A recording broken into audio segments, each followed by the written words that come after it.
It's an arduous journey that requires hours of clambering over snow and ice. But the destination is always in view.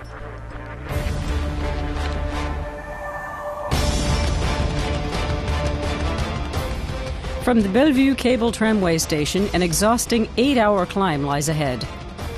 But that's easier to bear with the ridge of Mont Blanc in sight and a certain shining structure. The whole time you have this shiny object in front of you, and it's magical somehow. You don't notice that it's a building until you get close. It's impressive, especially during the final stretch. You see it from far away, but then it rises up majestically in front of you. It's a very strong impression. It's a little bit of fear because of the way up here. But I think the architect chose the place very, very well, because all the way up you can see the building. The planning stage alone took 5 years. It's an unusual building located at an elevation of almost 4,000 meters. For Swiss architect Hervé Desimot, it was a special challenge to build something near the peak of Europe's most legendary mountain. If you're allowed to build on Mont Blanc, you have a certain duty. The building must be integrated. It must have a sort of dialogue with the snow and ice and the mountain. And it must be able to sustain wind speeds of up to 300 kilometers an hour.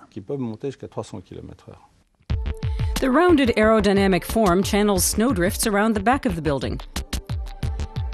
The builders also stressed sustainability. There are solar panels, and drinking water comes from melted snow. Desimot says he hopes this will inspire people. If you can build something that's fully energy independent at 4,000 meters altitude, then there's no reason not to build it in the valley, in the cities too. This building is a message to the whole world.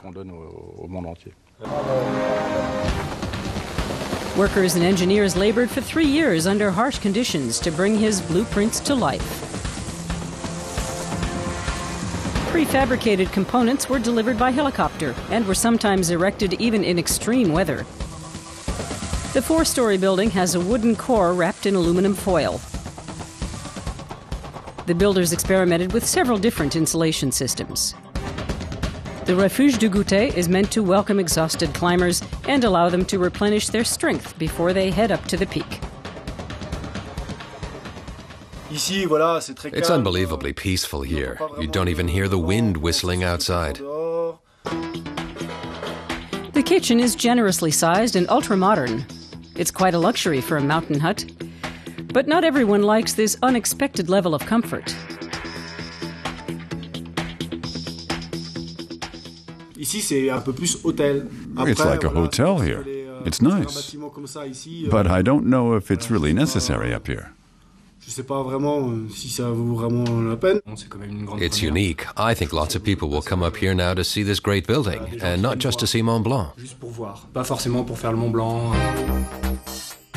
Ultra-modern mountain huts are a growing trend. There's the Café 3440 in Austria, and the Swiss Monte Rosa hut. But critics are afraid that the peaceful mountain landscape will be developed into a kind of Disneyland. The Monte Rosa hut is at 2,700 meters, and it's true that it has increased tourism. Families take their 10 to 12-year-olds up there, and that's becoming a problem. But this is at nearly 4,000 meters. You can see for yourself that no tourist is going to make it this far. For me, this building doesn't deface the mountain. It's like a work of art. It's a symbol of technology, much more than just an architectural project. After a relaxing night in the Refuge du Goûter hut, experienced climbers may find the final stretch to the 4,800-meter peak of Mont Blanc just a little bit easier.